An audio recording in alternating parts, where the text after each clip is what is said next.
9. maijs. Pārdaugavā Uzvaras parka virzienā dodas cilvēku masas. Puķu pārdevējiem šodien ļoti ienesīga diena, jeb tiek svinēti Uzvaras svētki. Tālākā parka teritorijā, ko ieskauj mazāks troksnis un ievērojami mazāk cilvēku, savam iznācienam gatavojas dažādu lieluma pirotehnikas bunduļi, kas ierobežot ar sarkanbalto lenti. Cilvēki var nevien nolikt ziedus pie Uzvaras pieminekļa, bet arī aplūkot kara laika automobīļus, ieročus un cita veida kara inventāru, vērot dažādas saudabīgas, vienkāršas, kā arī acīm netik tīkamas kara fotogrāfijas.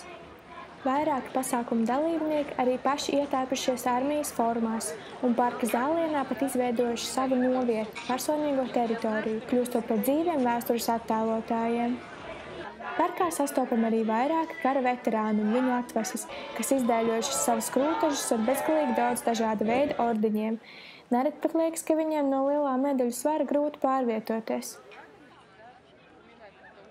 Svētku dienas atzīmētājiem iespējams izbaudīt apkārtnes gaisotni, klausoties dažādu ansambļu izpildītu krievu mūziku.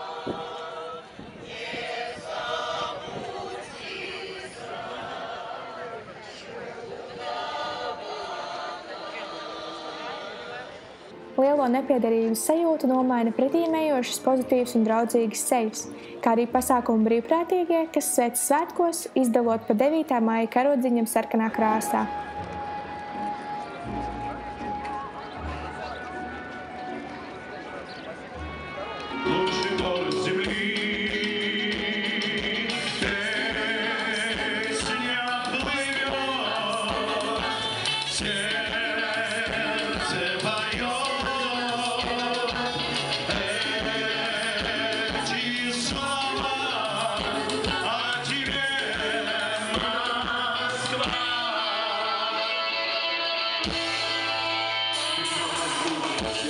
Visa parka teritorija izskatījās kā neliels festivāls, jo tajā bija uzcelta gan lielā, gan arī mazā skatuve.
Vienu parka pusi klāja arī ēdienu teltis, kurās cilvēki varēja mieloties ar šašliku, dzērieniem un pat popkornu, saldējumu un cukurvati.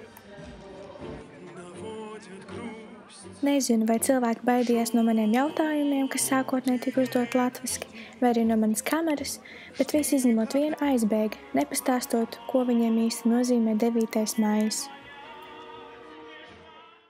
Desmās no pirmā diena līdz pašam galam karoņa rakstēs, jā. Saka viņš šeit, tā. Tos laikos Lībāla bija tagad Liepājā. Viņš šeit saka karoņa, un šeit beidz tikai 45. gadā. Tas mans tēvs bija tagad. Vienam svētki bija, tagad ir manīs.